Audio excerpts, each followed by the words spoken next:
So thank you for attending, everyone. So excited to be here today with Carl Smith from Bureau of Digital. We'll be talking about working with clients, how to become a client whisperer. So a little bit about our host. Carl Smith is the general manager at Bureau of Digital, an organization whose specialty is making the web as collaborative as possible through events, learning, and sharing.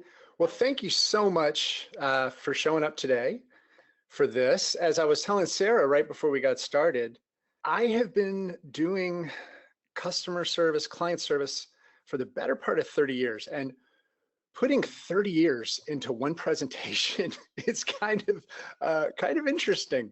I had a lot of memories, and I will say this: hold on to your laptops because we might get going just a little bit fast because there's a lot I really want to get through. But about me, my name is Carl. I started in advertising. I was a theater major and spent 14 years in advertising, kind of learning the ins and outs of the creative service business. Then launched my own digital agency in 2003 and ran that for about 12 years. And as Sarah said, now I'm managing the Bureau of Digital. So we are a community of about 1,500 digital agencies. We put on events every year, we get together. And the number one thing is we're just trying to be better together. We're helping each other. And it's been amazing. It's a great part of my career right now. If you ever want to get in touch with me, it's smith@bureauofdigital.com or on Twitter @CarlSmith. And if you want to find out more about the Bureau, there it is. But let's dive in. And the first thing to talk about, if we're going to talk about clients, is let's go ahead and define what good clients and bad clients are. So we'll start here with good clients. Now, this is adapted from a list that Kelly Goto put together in the early 2000s in her book, Web Redesign Workflow That Works. Now, this is what we see when we look at good clients. They're goal-oriented. They know what it is they want to accomplish.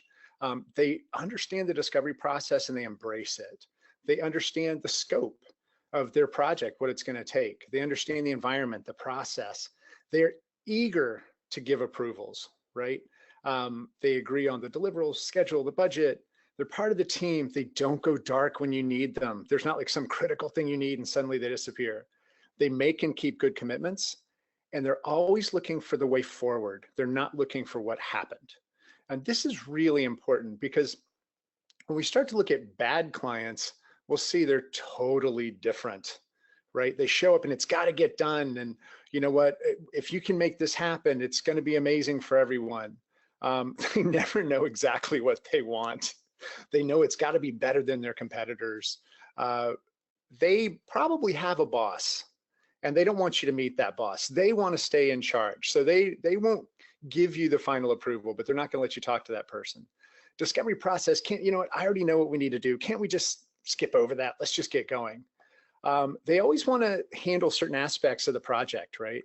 They think that they know how to do something and that'll help lower the budget. And then they're always pushing to add stuff.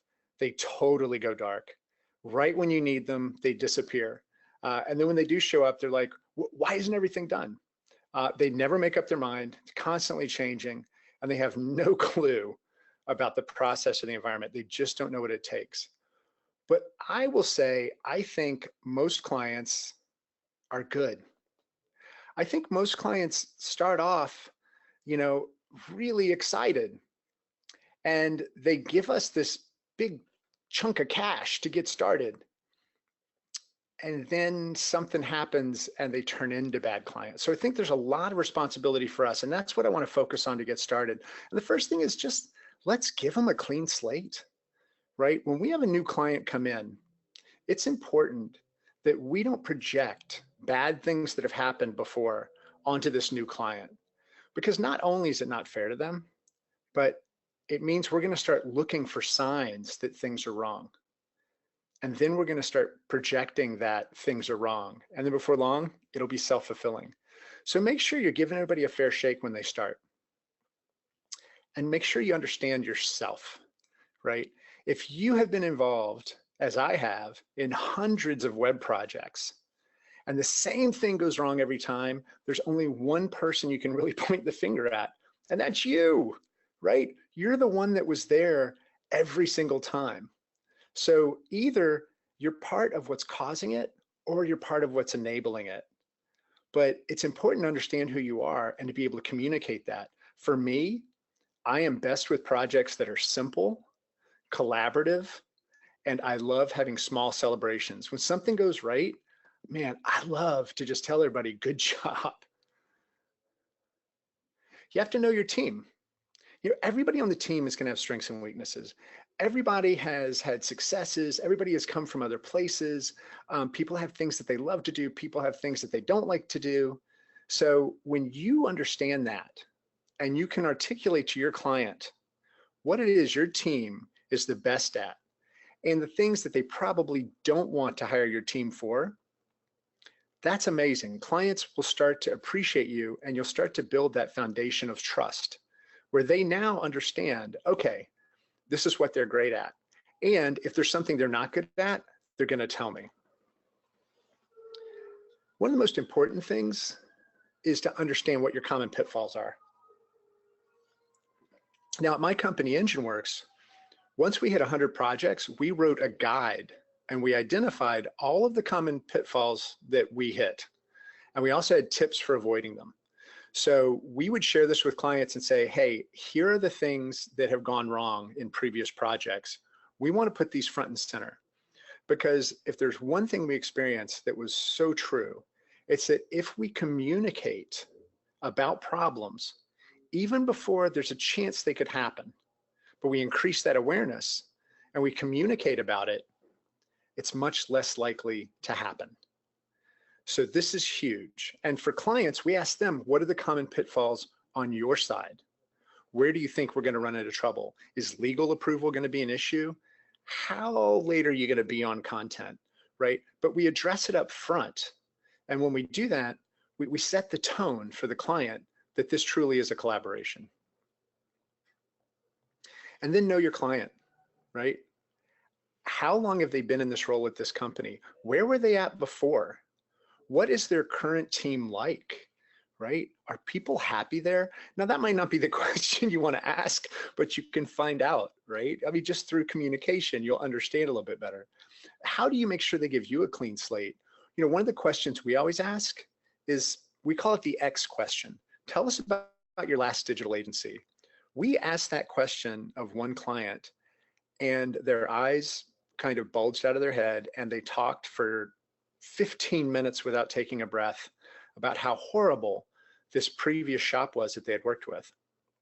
At the end of that conversation, I didn't really think the other shop sounded that bad. I thought most of what they had said was legitimate, so we didn't take that project. But you know what, that's really important. And then the other thing, this question, and this comes out of Happy Cog from a few years ago, what are you worried we'll do that will screw up this project? When you ask a prospect that, right? Or if you ask a client, say you just finished the deal, and you ask that question up front, boy, they know that you care. And they will tell you more than likely what it is they think you're going to do. And I guarantee you it will involve they're worried you're going to be late, or that you don't have a capability that they think you do, or that you're going to tell them with 2 months until launch that the budget has doubled, right? These are the things you're going to hear. But what's great is it sets the expectation that you're going to have conversations around this, because transparency and being able to share things between the team and the client is critical in making sure that everybody's moving forward at the same pace with the same goals. Now, one thing we realized about 4 years into business, we started categorizing clients that we thought had been great and clients that we thought had been horrible to work with. And then we started kind of looking at the different characteristics of these clients. We started to break them down into different categories, and we finally hit on it. There were some of our clients who this project was so important that if it was not a success, they would probably be out of business or be out of a job. Then there were other clients who their boss gave them a folder and said, we need to get this done. Those must-win clients, where they've got skin in the game, they are the best clients you can ever have. They are never going to go dark. They are always going to listen. When they have strong opinions, they will fight for them. But if you have a way to accomplish something that may even go against that opinion, at the very least, they're going to listen, because they are looking for the best launch they can have. They are looking for the best product they can have. Checklist clients, you know what? This is just on a list of other stuff that they have to get done. When the client comes in, when their boss comes in and says, hey, where are we on this? They're going to pick up the phone and say, hey, where are we on this? But they're not going to be as engaged. So always look for that when you're first starting out. Is this a must win or is this a checklist client? One thing we always tell our new clients is that, you know what, our goal is to win together. That's what we're trying to do. This isn't a game like ping pong or shooting pool or playing soccer. This isn't where there's a winner and a loser. If there is, then something went really wrong. It's a lot more like frisbee or hacky sack. The goal is to go as far together as you can to try to set that collaborative high score where you accomplished everything you wanted to. You did it within those parameters, but you can't do that if there's an us versus them mentality with the client. So it's super important to make sure that that's communicated. Now, establishing trust is key, and it's really not that tough. You have to change a little bit about yourself, but if you can give yourself that clean slate, if you can give the client that clean slate, it gets a lot easier. So the first on our list is being familiar. And what I mean by this is speak in their language, right? Ask the client to share with you the terminology that they use. We had quite a few projects where we created a glossary of common terms. And we would say, hey, these are terms that we use. User experience, wireframes, user testing. This is what these terms mean to us. Do they mean that to you? And a lot of times you would find that there were certain terms that clients had a totally different meaning for, right? That it meant something else for them. And so what we were able to do is avoid problems 3 months down the road where we were talking in different languages, but thought we were communicating. And I use this Excel logo, which I absolutely hate Excel and spreadsheets in general. But I use it because I saw Cameron Mall give a presentation years ago, and he was sharing how he did estimates. And he opened up an Excel document, and the room, you just heard the air go out of it. Everyone in the presentation was like, what is he doing? I'm a designer, get that off. And Cameron said, what's wrong with you? This is what our clients use. Why wouldn't I use the product they use to make sure that they're comfortable when I share this information with them? So be familiar. You know what? Be a good host. Find out what it is they're comfortable with and use those things. And also be honest. It was just Halloween recently, and there are always those houses that say, please take one. And you see those kids, and I'll have to tell you, my youngest, I think, was one of them, who just grab all the good stuff, not those Jolly Ranchers. That stuff can stay, but the Milk Duds and the Reese's, and they're just grabbing them all. You know what? From the very beginning of your relationship, it's important that you're honest. And a lot of times people get uncomfortable with being honest. And this doesn't make them bad. It just means they're not comfortable. So a client may say, or say it's a prospect, right? A prospect may say, hey, we really need to get this done in 6 months. Do you think that's possible? And you're in your mind, you're like, well, yeah, that's possible. But honestly, you're thinking, no, probably not. You know what? Based on the other stuff we have we're onboarding you. It's probably not going to happen. But you want to get the project. It could be out of fear. You want to make sure you get payroll, or it could be out of desire. You really want to help this person. So, but be honest, because if you're not transparent at the beginning, then later this is going to come back around, and the client's going to get really upset because they had an understanding that when you said probably, you meant yes. And then be nice. Honest and nice are not opposites. You can be very nice while you're being honest with the client. Now, that's a picture of my dog, Sherlock. This is the nicest creature I've ever met in my life. There is not anything mean about him whatsoever. He wants food, and he wants to chase the ball, and he wants to sneak into the bed at like 3 a.m. 90-pound golden retriever sneaking into the bed. But he's just super nice. And I learn from him all the time that it's okay to just relax. And so with my team, with people in our community, sometimes they'll ask for something. I'll be like, oh, wow, that would be great. Unfortunately, we can't do that. And here's why. So be nice and be honest. It's not confrontational. Address issues early. When you see something, and it could be in a kickoff meeting, it could be in a proposal, it could be a month in, but when you see that there's the potential for something brewing, that's the time to mention it, right? If you see something, say something, and say it loudly. and tell the client and tell the team, hey, I just noticed this, and maybe we should address it. Just have a quick powwow and say, hey, are we already having content issues? Are we already kind of deviating from what we said the goals were? But the earlier you say it, the easier it is to fix it. And then the final one, you know what? Keep commitments. You have to make good commitments and you have to keep them. And this is from the very first time that you talk to the client. It's from the very first time you talk to the team. Because if you're in that role in between, or if you're on the team and you're talking to the client, right, you have to make sure that whatever it is you say is real and that you can do it. Because if you want to have an easy life, make and keep good commitments. Now, I will say, you also have to make sure you understand commitments other people on your team may make. Now, you may say, you know what, no, we have one person who has direct contact with the client. We have a digital project manager. We have an account manager, or the founder is always directly in touch with the client. And that's the way that works. But if somebody else on your team makes a promise, you have to make sure everybody knows. And with social, I mean, with apps like Slack now, right, or HipChat or whatever you might be using, if clients are in those channels with you, there can be chatter that they take as commitments. So be very careful, because that's the fastest way to erode trust, is when you don't keep commitments. Tell stories. We are, for whatever reason, as a species, storytellers and consumers of great stories. Every culture in our world has a phrase for sour grapes, the old Aesop's fable, right? But even in cultures and in countries where they don't have grapes, they have the phrase sour grapes. That's how amazing stories are, right? It's what we tell our kids at night as a way for them to learn right and wrong, good and bad, you know, just overall stories about life, you know, the cat in the hat. And there's a second cat in the hat, by the way. I don't know if you knew that, kind of freaked me out recently. But when a client asks you to do something, if they say, hey, you know what, can we just maybe trim a week off of QA so that I can get an extra week for legal approval? You know, it's great to be able to say, you know, we were working with Chase and we ended up stealing from the quality assurance side.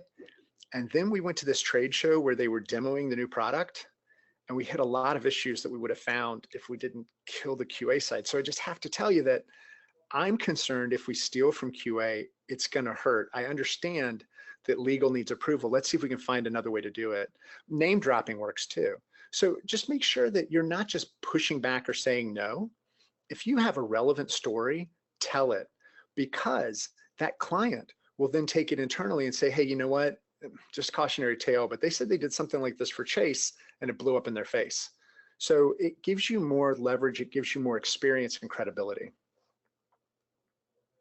Respect yourself. I see this all the time with digital agencies. And as I mentioned, I hang out with a lot of shops. They don't respect themselves. It sets a tone where whatever the client says, they're going to try to accomplish. And then as soon as that's gone, they blame the client, which isn't really fair, right?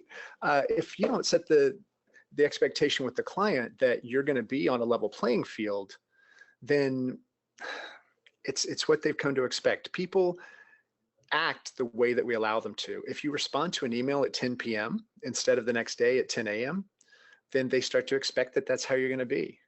So you have to make sure that you're doing a good job. You're keeping your commitments, you're keeping your deadlines. You know, you renegotiate if you need to. You're always prepared, and you expect your client to be as well. We had a client in New York, and I went up there and I was in the client's office and I was waiting, and the client was 10 minutes late. Now I live in Florida, so I'd flown up for this meeting. The client was 10 minutes late and I left. I didn't always do this, but I read this book and it said, hey, you know, respect yourself. And so I did, and I went down and found a little cafe, and I got a phone call from the client. They said, where are you? We had a meeting. And I said, I thought we had a meeting, but you weren't there. So I'm getting some work done, because what I sell is my time, and I was charging you for sitting in a room and it didn't feel right. So I would rather be working on people who are, you know, ready. And so they showed up at the cafe and we got the work done, and they apologized, and they were never late again. So I know you might not feel like you're in a position where you can do that, but do whatever you can to respect yourself, because that's when other people will start respecting you too. Now about setting expectations, and this is really important because when you talk to a client or a prospect about that shop they worked with before, they may expect that, you're going to pour them a latte every time they come in the door, or you're going to, say, that's fine, we can do that without charging you. Or there may be some expectations that they have that they're going to be able to work with you in that way. So the first I want to talk about is the pause clause. This was something that we did at EngineWorks, again, after we hit that 100th project, because the number one thing we saw that would kill our financial situation, our financial health, was when a project went on hold. So we put a clause in our contract called the pause clause, which basically told the clients that if any project, if a client deliverable was late by 10 business days, the project would automatically go on hold. And when it came back out, we had the right to basically re-estimate the project. Also, if it was on hold for 5 days, it didn't mean it would be back in the team working on it within 5 days. It could be a month. So clients would push back on this really hard, and they go, hey, we're not going to have a problem. The project's not going to stall out.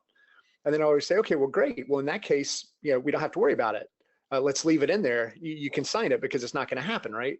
You're like, well, no. I mean, there are going to be certain situations where it might need more time for legal. Oh, okay. Well, let's extend out the schedule then, so that we can leave it in there. But we never took it out once we put it in. Any client that really had a problem with it, we didn't take the project. And again, you have to be in a certain situation financially. You have to be in a certain situation with your pipeline.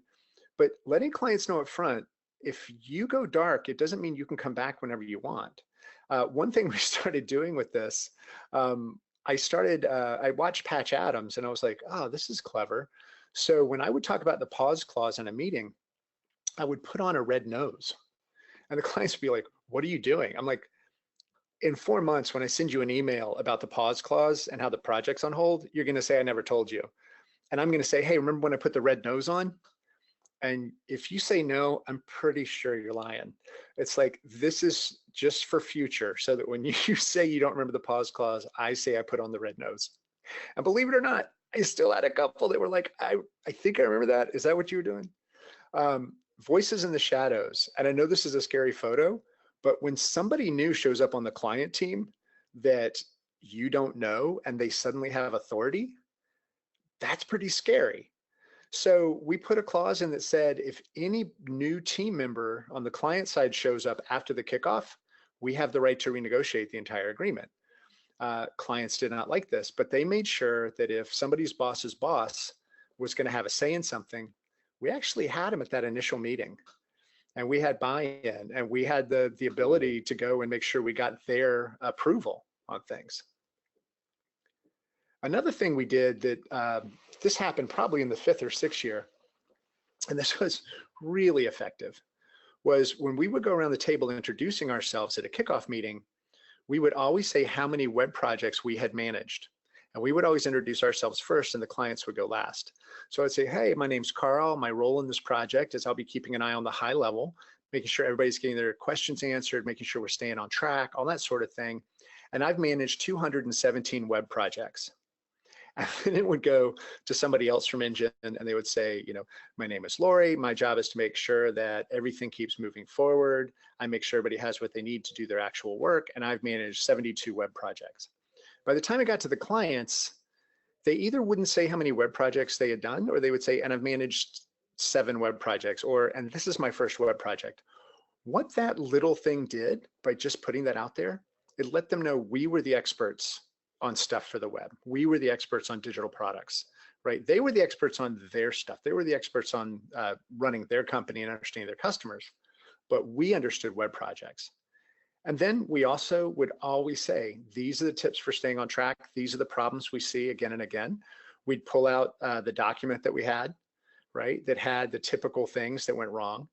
And we would always identify solutions to potential issues in the first meeting and every meeting thereafter, just so they would know that's something we're keeping an eye on. And you know what, when you take control, when you're doing that, it really helps.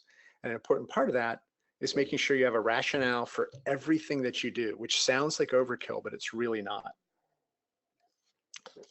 Clients will either ask why, or they will say to do it a different way a lot of times. They want to understand why we're doing things. They hired you for a reason. And part of that reason is to explain to them so that when they get asked, they can explain to their boss or their team why things are being done the way they are, right? When people understand why something was done, they don't question it again later.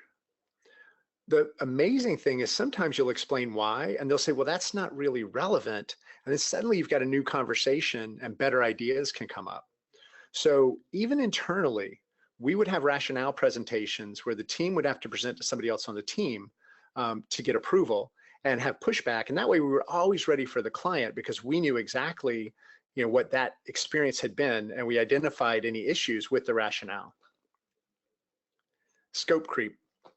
I know we hate scope creep. I know it happens every time, but I think we have to embrace it as kind of the natural order. We have to be prepared for it. The reality is things change all the time, right? And we should welcome that change if it improves the project.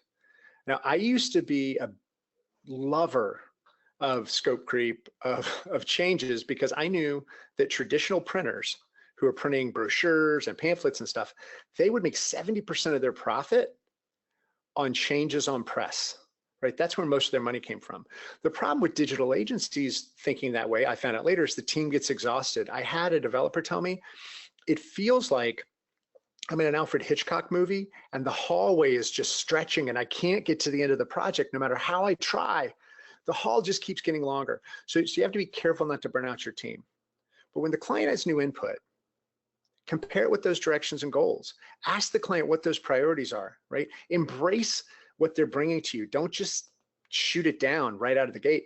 And then let the client know if it is in sync with what you want to do. If the new direction doesn't seem to go against the goals, say, hey, you know what, let me take a look at the time and the money and see what that does. A lot of times, just when you accept it and say you'll have to look at the impact to the budget and timeline, the client will kill the new idea before you ever get a chance. So don't be confrontational, just say, hey, let's look and see what that does to the time or the budget. It works, trust me, it works. Playback client input. This is so important. Okay, we said it's scope creep, right? A project's gonna last 4 to 6 months. Things are gonna change every day that we don't know about. Things on their side, they might get new intel, they might have new people, all of those types of things. So when they bring us something or we present something, it's important to say, hey, you told us that your clients needed to get to this page in this amount of time and accomplish this action. So we focused on that. And here's how we're gonna do it. Now, if the client comes back and says, hey, you know what, we need you to do this as well, then your job isn't to say, hey, that's not what you said. Your job is to say, okay, well, it feels like that's going to delay them getting to the page to take the action. So is that no longer the goal? And make sure that they're staying in tune with what they said as well. Always play back that client input. Silence is the enemy. This is something I realized early in my career because I was in client service. I would occasionally sit there and go, you know what? I haven't talked to the client in a while. And I would pick up the phone and call them. They'd be like, what's going on? I was like, nothing. We're moving forward. Everything's great. But I just realized we hadn't talked and I wanted to let you know that everything was great because sometimes, it gets quiet. And as humans, and especially as a client, you've given a lot of money to somebody and they're working on your behalf. We don't realize that we have their fate in our hands a lot of times. And so if it gets quiet, they get worried and they're not sure what's going on. And this leads to the biggest issue that we see when we're managing clients, and that's that they try to take over, right? Let's acknowledge that clients don't want to take over. They do not want to drive. What clients want is for us to do our jobs. They showed up, they hired us, they gave us financial incentive. They're giving us everything they can, and they're giving us trust to accomplish their goal. They have a full-time job, but they can also smell fear, or they can sense when things aren't quite right. So it's important that every time we talk with them, we give them a sense of comfort that everything is under control. Or if it's not, we're going to tell them and let them know, hey, this is going on. So sometimes when we do get to those situations, we have to have tough conversations. So let's address those. There are certain things I found in my career that make tough conversations a little bit easier, because every project eventually is going to go off course.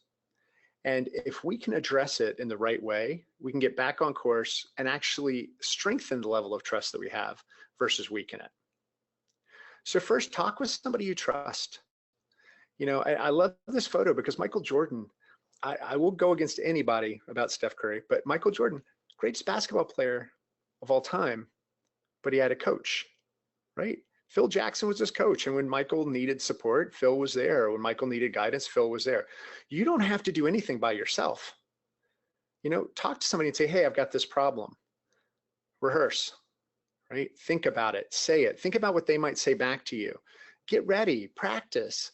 You know, if it's a tough conversation, if it's going to involve a lot of money or something like that, or if it's something that's out there, like maybe there's a functionality they wanted that's not going to be possible, make sure you're able to say it enough that you're comfortable. I practice in the car all the time. I'll be driving and be like, okay, I'm gonna have to say this. It might be something I have to say to my kids or something to my wife or something to my coworker.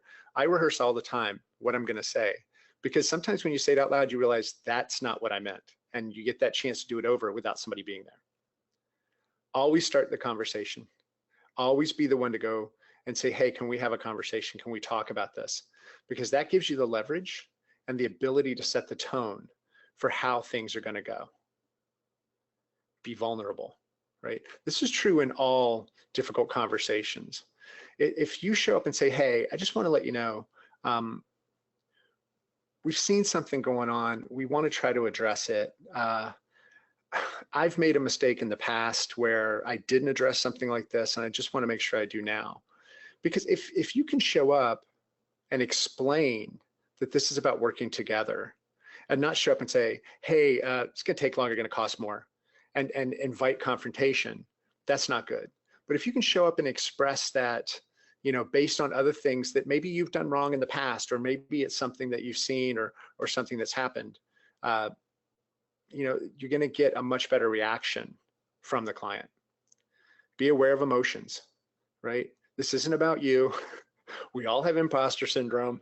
It's about what's best for the project. So make sure that you don't show up and you're angry or you're tense or whatever.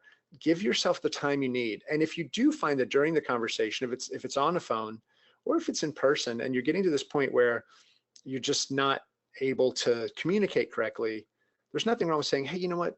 Let me circle back with the team and I'll get back to you on this. Bail, pull a ripcord if you need to. Because if that's going to be the best thing for the client and the project, that's the thing to do. Always focus on the problem and not the person. It is important that you identify what's going on and don't make it about something somebody did, because you can only fix the problems. Now in a postmortem after the project or whatever, maybe you find out there's some issues on the team, but that's nothing you can change in the middle unless it's really getting bad. So always think about, you know, what can we do to solve the problem, not calling somebody out. Find common interests, and I'll tell you, normally it's going to be time and money. But between you and the client, find what it is you're trying to work towards. Find what it is that will get both of you in a better place and work for that. Anticipate everybody's perspective, right?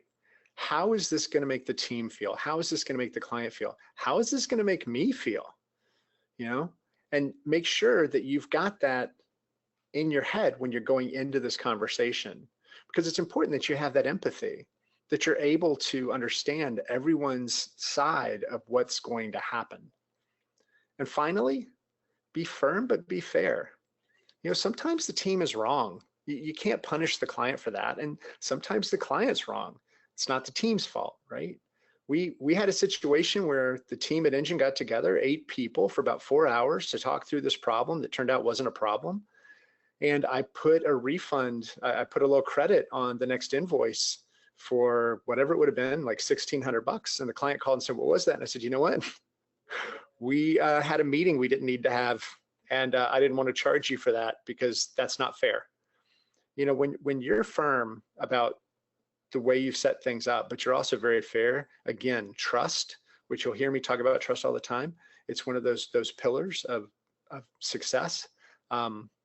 Your client will trust you so much more when they see that you're not only being fair with your team, but you're being fair with them, and you're making sure that you're sticking to what was the process, what's going to keep everything moving forward. And the client's not always right. You know, nobody's always right, but they're always important. And as humans, we always have this fear of being found out. Like somebody's going to find out I don't really know what I'm doing. But that's why we don't challenge somebody's position. We just listen to their ideas. And if we listen to their ideas, we'll have a good understanding of what they're trying to accomplish. It also makes it easier for us to say, you know what, this might work in this situation if we change that. But if we just shut things down, or if we just say they had this crazy idea, dig into it, find out why. Why are they doing that? And as I said, ask why. We had a situation where we had a client show up and they needed a new website in 2 weeks with heavy functionality. And I was like, this would cost a tremendous amount of money.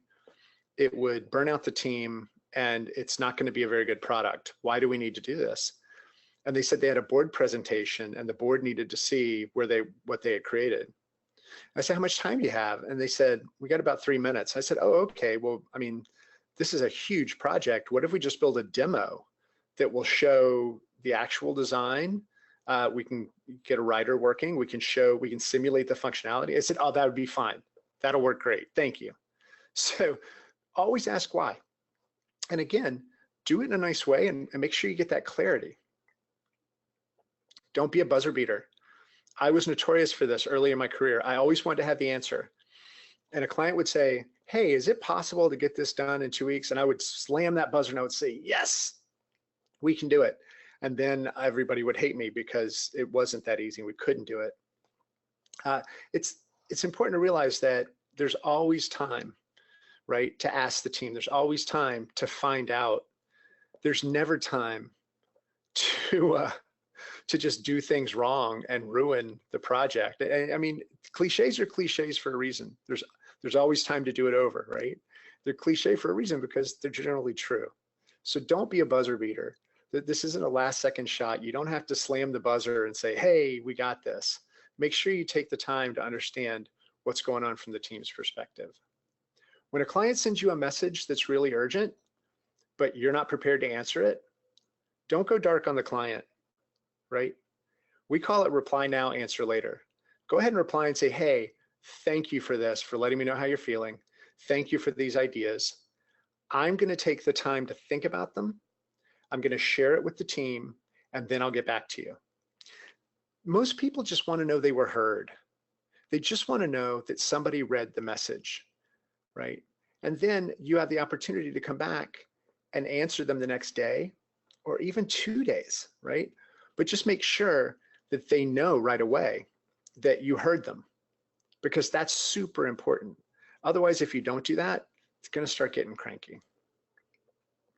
Sometimes, with the best of intentions, you're going to disagree with the client.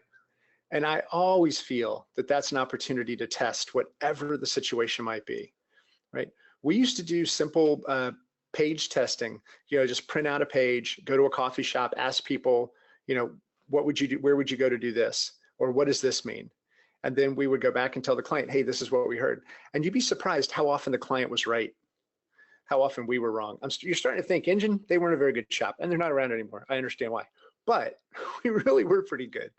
And we would always do any type of testing we could, and it didn't always have to cost money, but it always showed us what people would do instead of, we're sitting there guessing what they would do. And it's never been easier to create prototypes than now, right? With great tools like InVision and that sort of stuff, you can do this. Never email when you should call.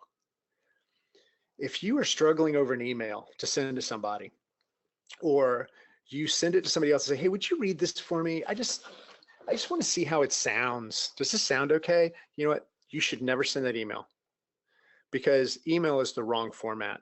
If you're that worried about it, they need to hear your tone. They need to see your face if possible, right? So go meet with them in person, or pick up the phone and call them. I used to tell people at the advertising agency all the time, the struggle that you're having is you're not talking to the client. Just go talk to them. They're really nice and they want us to win. No client wants you to lose. They want you to win. They want to work with you. So make sure that if you have something you've got to talk to them about that's important, you don't just shoot an email. It's an easy way out. Own your mistakes, right? If you did something wrong, and I had to do this way too often, I had to address the team and the client, and I would say, hey, look, I made this mistake early on. We're paying for it now. Here's what we're going to do. And you know what? And the client would know at that point that they were enabled to share with you the mistakes they made, and the team can share with you the mistakes they made. So transparency in this arena is really important. And you always want to make sure that when you've done something wrong, go ahead and worry about it first. Go for a walk, beat yourself up a little bit if you have to, whatever it is. But then make sure that you tell everybody, hey, this happened. I'm responsible. We actually had a developer delete, I think it was 40 different websites for clients. And that same developer was supposed to have the backups working, and they hadn't worked for a week. And so he told us, we didn't fire him. We said, well, I don't think you'll make that mistake again. So always own your mistakes. Also realize that timing is everything. If you make a mistake, it's not a good time to send an invoice. Leverage, right? If something great happens, maybe that's a good time to share some information that's not as great. Maybe you just found a new piece of technology you can use that's going to save some budget, but there's something else that's going on that's going to take a little bit longer. Sometimes you package that information. There's nothing wrong with that. But if something bad happens, make sure that you don't do something that's just going to light a fuse with the client. And I was also notorious for, if we messed something up and billing was about to go out, I would tell accounting, hold the invoices on this client for now, right? It's just a good practice overall, although I'm sure from a cash flow perspective, you want to get it out. It will make the health of that relationship so much better. And then finally, I'll leave you with this. This is something I've done pretty much my whole career. And that's ask myself, what's the story? Because there are going to be times when you're working that you have to make a decision. And that decision may involve you personally. It may involve your team. It may involve the money. I mean, this is a financial relationship, so it makes everything that much more difficult. So when you're facing a difficult decision and you're not sure what to do, ask yourself, if I choose A, what's the story I tell at the end? If I choose B, what's the story I tell at the end? And no matter what, choose the story that you like the best. This is the story that I like the best. We got contacted by Microsoft. They wanted us to redo all of their internal accessibility guideline work. So we were going to be build the website that shared all the accessibility requirements with examples and all of that. Our lawyer told us not to do it. And when we told Microsoft that, they offered to pay us a lot more than we had originally asked for. And so I had to ask myself, okay, if I take the money, I'll tell people that I took the money and put the company at risk. But if I don't take it, I can tell people, oh, well, we turned down Microsoft once. And you know what? That's a much better story. So thank you very much for being here today. Once again, my name is Carl Smith with the Bureau of Digital, and I truly appreciate it. And if you're in the market for it, we've got Owner Summit coming up next February. It's a great collection of digital agency owners getting together to share and commiserate how things are going. But that's all I got. Thank you very much. Amazing. Thank you so much, Carl. I know I, for one, learned a ton of that from that, and I have a bunch of notes here that I'll be taking back to my team from interesting lessons learned. So I guess we'll get started with the question period. We had a couple of questions come in while you were presenting. So the very first one was relatively close to the beginning of the presentation, and it's from someone that asks, you said you like simple projects. What do you mean by that? What makes a project complicated or not simple? Well, so for me, actually, my role needs to be simple. So we had some projects that were actually quite complicated. We had some big digital products that were like merging Basecamp with QuickBooks and that sort of thing. if my role was to figure out how the technologies would communicate with each other, I was going to fail. But if my role was making sure that the individuals making those decisions had what they needed, then I would succeed. So it's much more about my role being easy. And I used to always worry that people would think that I wasn't that smart because I couldn't do complicated things. But it's better to have people think that you're good at something simple than to think that you're just bad at your job. That totally makes sense. We have a question here from Edwin who says, "So is there a copy of your PLAWS contract? I need to add this to my own contract." Yeah, so if you search the pause clause or just search pause clause and Carl Smith, you'll find a blog post on it that has the actual clause. And I would also be happy to publish or to send out the contract that we had. It's a little bit out of date now, but the pause clause and voices in the shadows, those clauses are both in there. Cool. And while we're on the topic of clauses, outside of the pause clause and the voices in the shadows clause, are there any other interesting, fun, or quirky clauses you've used in the past to help manage relationships with clients? You know, I wish I could say yes, but I'm not thinking of any right now. I will tell you this, one of my good friends is Gabe Levine, who is a lawyer in this space, in the digital agency space. And he's actually said that both of the clauses were well written. So, so I was quite happy about that. But no, I don't have any other quirky ones. I'm sorry. It's all good. We have a question here that asks, design is all about iteration, and in order to properly iterate on a product, a web page, whatever, you typically ask for user feedback. How do you go about asking for feedback for client relationships to make your next interaction with a new client even better? That's an excellent question. And actually, it's as much a suggestion. I would say that just when you're in those meetings, say, hey, how are things going? What could we be doing better? Any confusion, anything you're worried about? One thing we used to do, and this we actually, I've heard that a group out in Seattle's doing it as well, is instead of postmortems, which sounds like something died, let's be honest, right? They do ongoing meetings. So at certain points throughout the process, they will have not a status meeting, but I guess a health meeting, like a health of the project, and they invite the client into that meeting. And I think that's really kind of in sync with what you're asking. So say it's a month in, they'll have the client come in and they'll say, okay, let's talk about what we initially set out to do. Let's talk about how we've accomplished that. Let's talk about changes that we've made. And obviously your client has to buy in, and that's part of the must-win scenario. But I think that would be really good. One thing that we did that I was always proud of was if a client, we always wanted clients to be in our wrap-up meetings, but if a client couldn't be in that meeting, we were never allowed to say the client when we were explaining why something went wrong. We had to own it.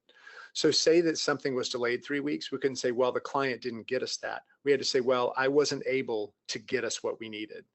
So I think that's another thing that's really important, is to make sure you're owning things when the client is there and when they're not.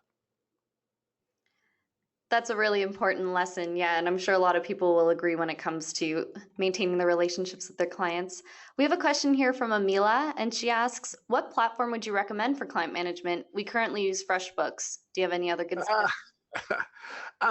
So it's interesting. I don't think that there's a right or a wrong for client management. A ton of people use Basecamp. A lot of people are using well, I mean, there's resource management, there's client management. Me, I was an email person, an email and the phone. We had clients in Basecamp and that worked fine. And FreshBooks is a great tool. And I know Shopify and FreshBooks are both Canadian companies, so there you go. But honestly, I think there's so many out there right now, it's just hard to really make a recommendation. It depends a lot on how you work. Cool. The next question is, what is the best way to take notes or record client meetings so that you're able to remember the things that they said when you're justifying your work? I will tell you that we always asked if we could record the calls. And if we had an in-person meeting, we would do that as well. So you've got different systems out there that allow you to record the calls. Most of your, like I think GoToMeeting does. You've got Zoom, which I know does. You've got a lot of the conference call systems. And now with some of the transcription services like rev.com, it's just $1 a minute. So for $60, assuming that you have an hour-long meeting, it will actually even say who said what. So you basically go through, just tell them the order that people started talking, and they send you a transcription. So I think it's just about telling the client, hey, we want to do this so we make sure we get everything right. It's not about any kind of proof later. And we've never had a client say no to that. In fact, they were always really pleased that we cared that much. Neat. I'm definitely going to have to check out Reb for all my transcription needs moving Yeah, forward. it's great. So going back to the pause clause and voices in the shadow and your guide of lessons learned when you're walking through a new client, what else does your client intake process typically look like to ensure greater client communications in the future? I am so sorry. Could you say that again, Sarah? No problem.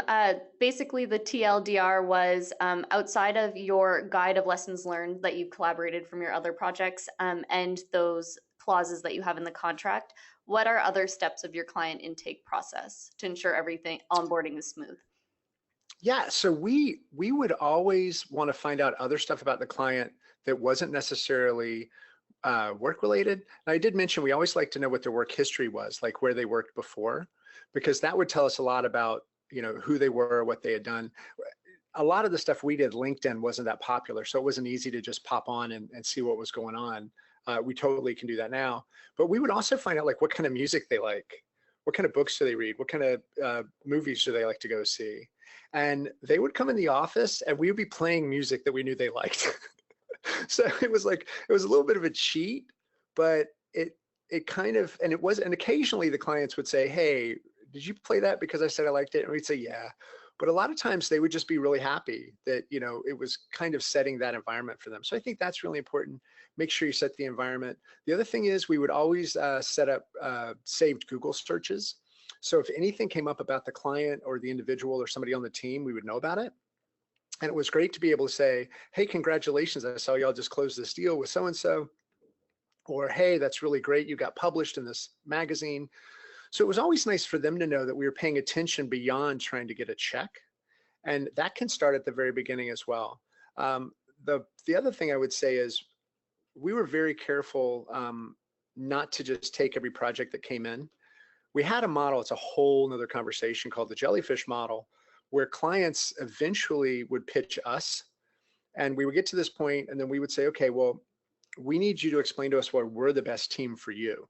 This sounds ridiculous, but human nature is we chase things that retreat from us. So when 3 other shops were knocking down the door trying to get the work, we were saying, well, slow down. We want to make sure that we're the right fit.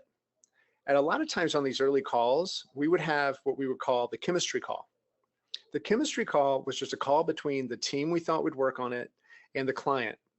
And if during that chemistry call, we would hear a laugh or somebody would say something that made everybody else agree, like really, really agree. And you could just tell, wow, they get along. That was huge. By the same token, we would have that chemistry call before we ever took a dime. And sometimes at the end of the call, the team would be like, I do not want to work with them. And we were lucky. We were in a position where we had a great pipeline and we had good resources. So a lot of times we would tell clients, look, this is our concern. I'll tell you one example. We had, I won't say who it is, super popular company, but we fought for it. There were 10 shops originally. It was down to us and one other. We were on a call with 5 people we'd never talked to before after a 2-month process. And I saw the team just dying at the table. They just were so miserable. And I told the person on the call, hey, you know what? I think we're going to withdraw our bid. And they said, why would you do that? You're just about at the end. I said, I know, but this just isn't going to be fun. And they were like, no, it's probably not going to be fun. And I went, yeah, so we're just going to withdraw, but thank you very much. And hung up. And the team was so happy. They were just over the moon that we said no to this group. And I got a phone call from the head of that organization. And they said, we're really disappointed that you did that. And I said, we're disappointed. You kept changing people on us and you kept asking us to do things we said we didn't do. And it's better for you to go this way. Later on, about 6 months, I called them because we would do that as well. If we didn't take a project or didn't get a project, we would call about 6 months later, sometimes 3 months, depending on the nature of the project, and just say, hey, we just were checking in to see how it would go. And a lot of times we'd end up working with them the second time. And I think that was great because the things that we had said we were worried about, they would see come to fruition. And then we established that kind of level playing field. That's awesome. We have another question from Edwin. This one's kind of long and with a little context. So as you know, some website themes allow us to make certain customizations, which don't cost anything to change, but if the change happens to involve code, then we have to charge the client. How would you go about it without upsetting the client? I would just tell them before the situation ever comes up. I mean, the thing is, we know things about how a project's going to go. And so when we're in those initial meetings or we're pitching the project, it's important to say, hey, you know what, if we have a change that's just going to be, changing some type or changing a color or something of this nature, if it's less than 5 minutes, don't worry, we're not going to charge you. If we actually have to go into the code, then we've also got to QA it because we want to make sure that everything's right. So we're going to test across the browsers, we're going to do all these things. It might seem simple to you, but to make sure that we're getting you the best product possible, it is going to cost. So we'll make sure that we get you an estimate before we do that. So again, always making it in their best interest, but letting them know this is going to cost. Cool. We have a question from Lauren, and Lauren's asking, how do you ensure that information from the client during the scoping process doesn't get lost during the internal knowledge transfer? That is an excellent question. And it is, sometimes it's a process question and sometimes it's a personality question. So it's going to depend on the context of your organization and your relationships. But I will tell you this, if you record those conversations and you have them transcribed, you don't have an issue. Now, it can be awkward if you go to, if you have a sales team, this can be difficult. And I've seen amazing salespeople and I've seen horrible salespeople. But there is a responsibility to make sure that the person who closes the deal is involved in the deal the whole time. And I am notorious for a client saying, but Carl said, and somebody coming back to me and saying, did you say that? And me going, I'm not really sure. So the other thing is to make sure that if you've got a project manager, if you've got a developer, whatever type of project it's going to be, make sure you have somebody on those calls, because somebody's going to say, well, they're billable and there's not billable right now. But when you can point to it at the end and say, yeah, but it cost us 20% over, suddenly the amount of time for somebody to be on a call and understand things versus the money that you lost at the end, you start to see that balance. And if there's one thing I've learned about owners and founders and clients, if you can tell them something is going to lose money, they will generally listen. So that would be my recommendation. So the last question is, how much scope creep is okay? We make sure to bid a few hours more than we think it'll take, but often there are those, can you nudge this? Can you make this super tiny fix? I'm sure it'll be quick. I've dealt with this a lot, but would love some input here. Yeah, I think first it depends on your billing methodology. So if you're value-based, scope creep is something you have to keep an eye on. If you're fixed bid, scope creep is something you have to keep an eye on.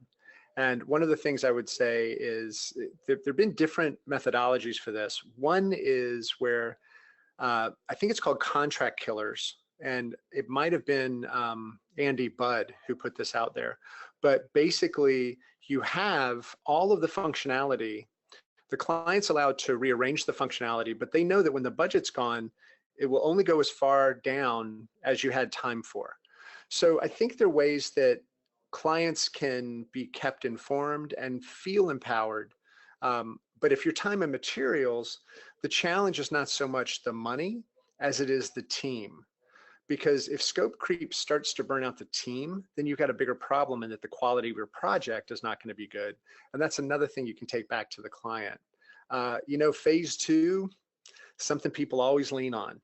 And unless a change is going to drastically improve the goal, we would often say, let's put this in the next phase. And I think that's totally legitimate. It has been for decades in traditional advertising projects, as well as in digital projects. So that would be my recommendation. Thank you everyone so much again for coming today. We really appreciate it. Keep an eye out on our webinars page for any upcoming webinars. We'll have one on November 23rd about web app security. It's not up there yet, but keep an eye out for it. And Carl, again, thank you so much. This was really amazing.